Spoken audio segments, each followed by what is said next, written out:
हर रोज आप अपने आसपास देखते हैं, कोई सड़क पर थूक रहा है, तो कोई रास्ते में कचरे फेंक रहा है, तो कोई रोड पर ही गाड़ी खड़ा करके मोबाइल चेक कर रहा है। हम ये सोच लेते हैं कि यह इंडिया है, यहाँ सब चलता है। लेकिन कभी कभी एक सवाल हमारे दिमाग में आता है, हमारे मन में उठता है कि आखिर ये चलता ही क्यों जाता है और यह ऐसे कब तक ही चलता रहेगा।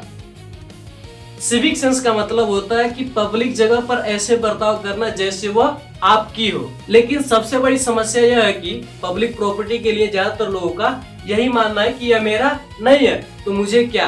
यही सोच हमारे डेवलपमेंट को रोक रही है। आज भी भारत के कई शहरों में लोग खुले में शौच करते हुए मिल जाएंगे, रोड पर प्लास्टिक फेंक देते हैं, बिना सोचे कहीं पर भी थूक देते हैं। यह देखने में बहुत ही छोटी छोटी चीजें लगती हैं, लेकिन असली सफाई और डेवलपमेंट यहीं से शुरू होता है। जब हम बदलेंगे तभी हमारा देश बदलेगा।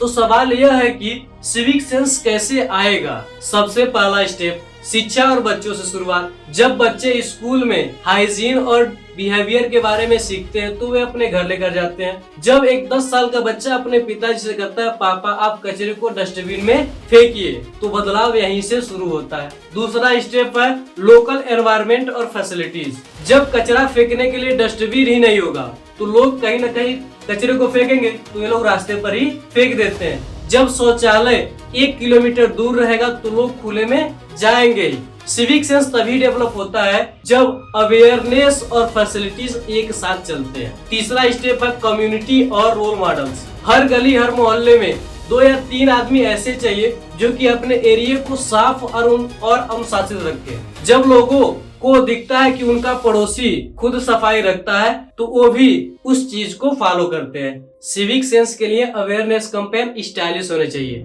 सीरियस नहीं, एंगेजिंग होने चाहिए। तो सवाल यह नहीं कि सिविक सेंस कब आएगा, सवाल यह है कि हम कब शुरू करेंगे। क्योंकि देश बदलना सिर्फ गवर्नमेंट का काम नहीं, यह हमारा भी काम है। जब हम बदलेंगे तभी हमारा क्या होगा, देश बदलेगा। जब हमारी आदतें बदलेंगी तभी हमारा देश क्या होगा, बदलेगा। जब भी आप कचरा डस्टबिन में डालते हैं, रोड पर थूकते नहीं, ट्रैफिक रूल्स को फॉलो करते हैं, तब आप एक छोटा सा रिवॉल्यूशन ला रहे होते हैं। चौथा स्टेप रिवार्ड और रूल्स दोनों। सिर्फ अवेयरनेस से काम नहीं चलेगा। जहाँ फाइन लगता है वहाँ लोग तुरंत सुधर जाते हैं। सिंगापुर या जापान जैसे लोग इतना डेवलप इसलिए नहीं है कि वहाँ के लोग ही सिविल पैदा होते हैं, बल्कि इसलिए है क्योंकि वहाँ के लोगों ने अपने डिसिप्लिन को ही अपनी हैबिट बना लिया। पांचवा स्टेप यूथ और मीडिया।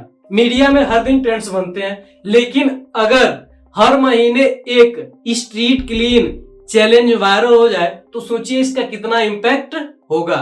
भारत तब तक असली डेवलप्ड नेशन नहीं बनेगा जब तक हमारी आदतें और हमारी सोच डेवलप नहीं होंगी। जीडीपी और टेक्नोलॉजी तभी काम आएंगी जब हम अपने आप को सिविल बना लेंगे, जब अपने बिहेवियर को सिविल बना लेंगे। और यह तभी होगा जब हर एक भारतीय कहे कि यह मेरा देश है और मुझे इसे साफ रखना है। तो आप बताओ, क्या आपने अपने एरिया में कोई इनिशिएटिव लिया है? कमेंट करो, शायद किसी और को प्रेरणा मिल जाए। तो मिलते हैं किसी और वीडियो में नए थॉट के साथ। तब तक के लिए जय हिंद, जय भारत।